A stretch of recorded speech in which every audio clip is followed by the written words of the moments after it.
Hey everyone, I'm Signal, and today let's talk a bit about the Ableton workflow that's inside of Bitwig for non-Ableton users. FX processing in Bitwig didn't take me too long to get the hang of because you can use Ableton techniques, and a lot of these devices are Ableton techniques built into Bitwig.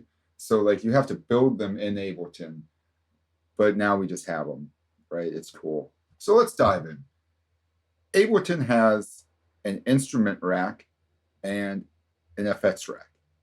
These are very dynamic, open-ended devices that you fill with other devices, and then you build a completely new device with. The closest thing we have in Bitwig is probably the FX layer and the instrument layer. But if you were to use the FX rack in Ableton in its most simple form, you'd be looking at chain. You'd be throwing a bunch of FX into this chain, and then you just save it as a preset. Let's say it's so nice that it can stand on its own, and you want to put a dry wet on your FX device. Bitwig just gives us the mix knob. In Ableton, what you'd do is you'd have one layer like this. You'd add another layer, and then you wouldn't have this mix knob down here. You'd have this crossfade that you'd apply the MIDI knob to between these two layers, and this is just a dry layer, and you could mix the volume from here. Keeping your levels even is a lot easier in Bitwig. These devices are inspired by ideas made by the community and taught for Ableton. A very simple one is the Multiband FX2. If you were to build the Multiband FX2 in Ableton, you would take an EQ. I'll just take an EQ2. And you would filter out the highs. And you'd filter out the lows, right? And you kind of make this crossfade like that.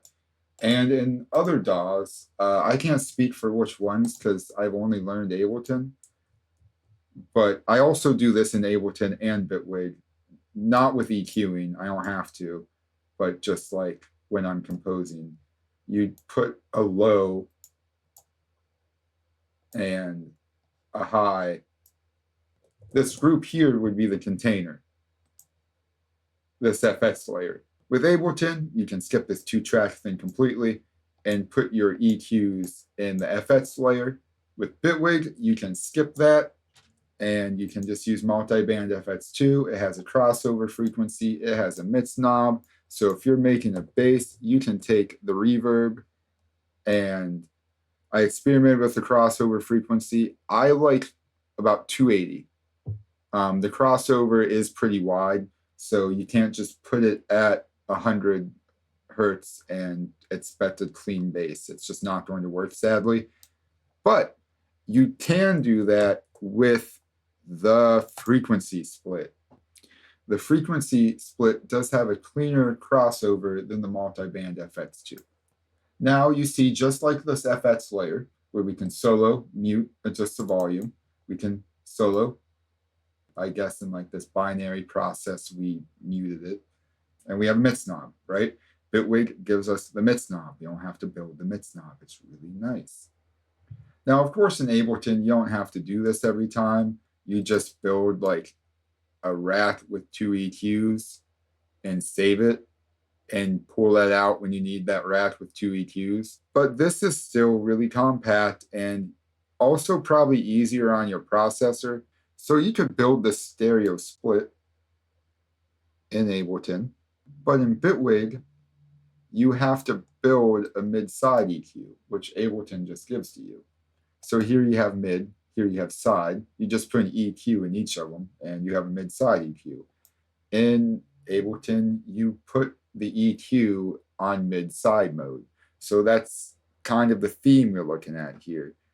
Stereo split, we have the left, we have the right. We just routed our two channels apart. We process them, and then we pull them back together right here. You can see the literal line telling us what the chain is. And here, what we do is take a tool In Ableton, it would be called utility. It's probably control the panning like this between two layers.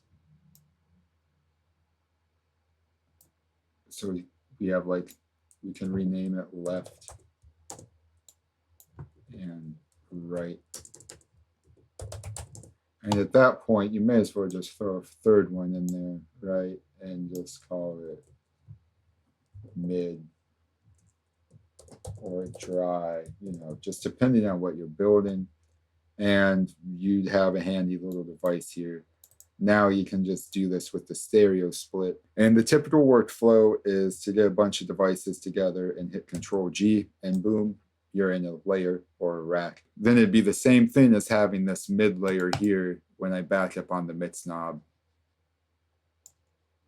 So again, Ableton version, Bitwig version is just one device inside another device. Then you have like the selectors, the instrument selector and the FX selector. Here's an instrument layer. There's a selector just like it. So what you do with these are load up a bunch of FX, obviously, and you or something else cycles through them in a form that selects them. In Ableton, you would build this by fading between chains, usually with a macro, like we talked about earlier. So that's something that's really cool about the instrument selector. That is just a device that exists in Bitwig. It's kind of crazy. And I don't believe you could build an SY pad in Ableton. I could be way wrong, but you can crossfade between 4 different devices here. And you can also put pre-effects and post-effects in there and then just save it. That's kind of intense. A good use for the instrument layer, I hope this is obvious, is a sampler and then a synth of some kind, like maybe a kick, or maybe instead of a kick, you'd have a synth. So between these two devices here, and then our ability to put FX after each of these. So I could say like EQ 5, you know, just any EQ. Go like that. So now this one here, back it up, just controls the lows. Oops. Which one is it? 5? Here we go.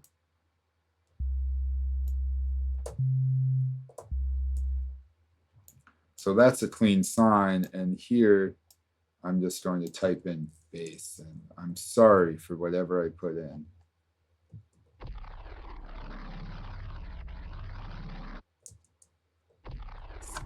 Kind of cool. You know, could use some processing. I'm not going to do too much to it because this is about routing. But I'll just grab an EQ 5, take out some lows, pick up some highs. See this right here? I'm going to grab a loud split.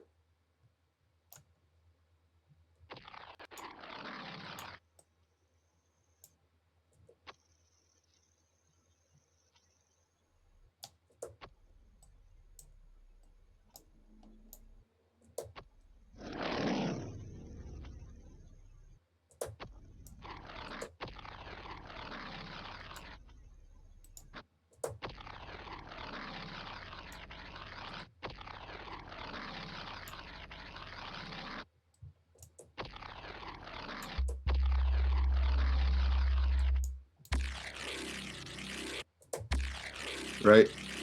So, more of this.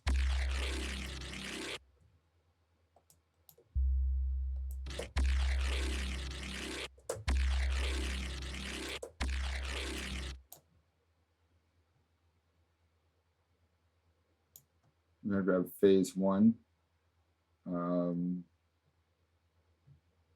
Just a bit of that.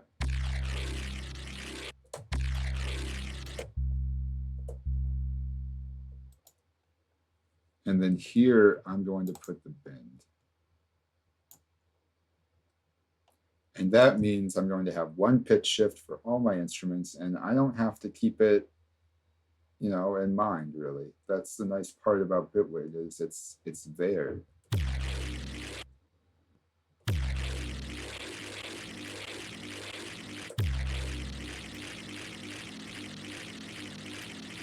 In this situation, I probably do math for the BPM that I'm on, because this right here is a time base that represents the loop region. So let's say I want it to loop a quarter note. I figure out whatever that number is. So when you get to this region here and it's bouncing back and forth, it does so rhythmically.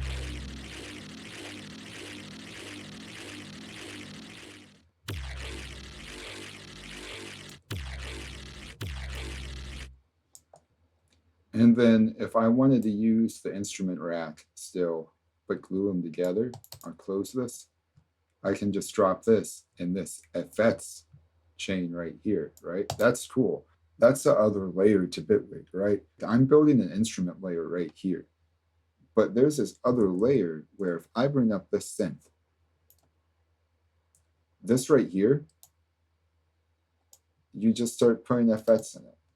So you don't even need an instrument rack like you would in Ableton if you just want to put FX on an instrument and then save it. That goes a step further. When you look at the delays and the reverb, you can see that you can put FX in the feedback chain. Here we control the level of feedback, and here, this is a Venus theory technique, we can put a reverb in the feedback. And then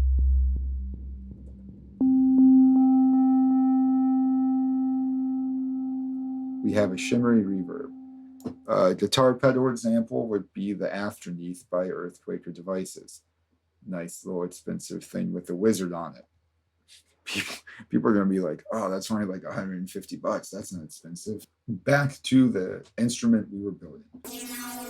Actually, I think I want something a little harsher. So I'm going to put the distortion in there.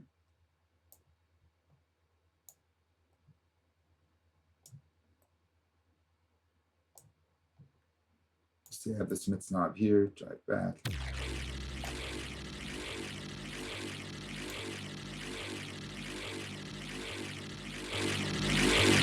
I'm just going to compress it lightly.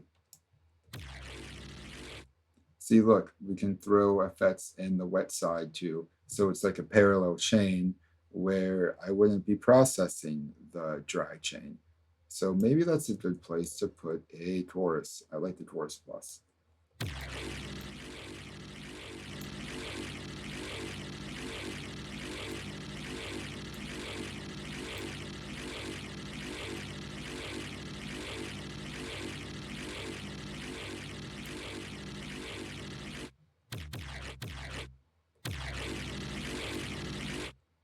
All right, turn it back up. Now come over here, go to the device input.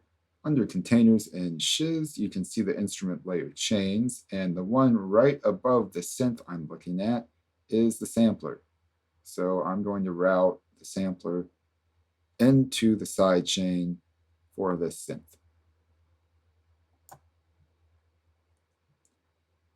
And then like a quick rise, slow fall, slower fall-ish, slowish.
This is why I tell people that they can still use Ableton tutorials, because this is all an Ableton workflow, but it is a very genius interpretation of community taught techniques that have been wrapped up into a DAW.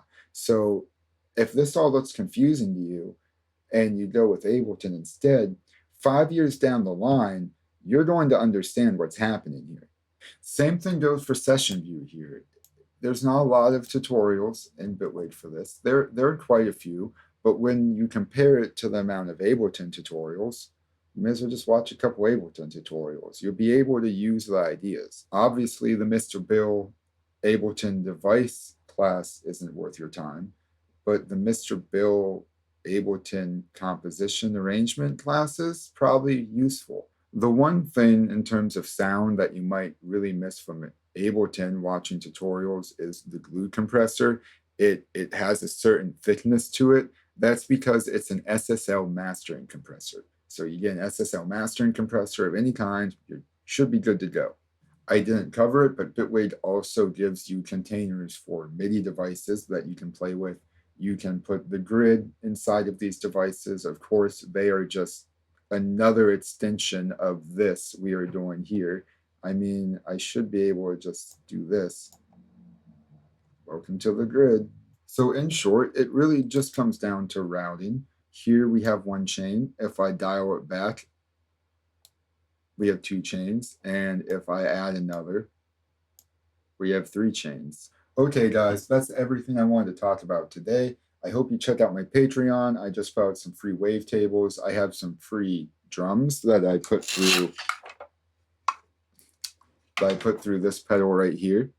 They sound pretty sick. I was honestly pretty surprised. There's a little bit of feedback that comes through my interface when I make a loop like that. So I can't do too many pedals. But this pedal and the interface feedback together, like when I use the monitor volume. Okay, so what I do is I go out of one of the monitor outputs into the pedal and then back into the interface, and then I turn it up with the monitor knob, and then that creates feedback. So I can control the feedback from my interface pretty easily and also get some tone out of the fuzz pedal, but there's also they fight each other at the same time.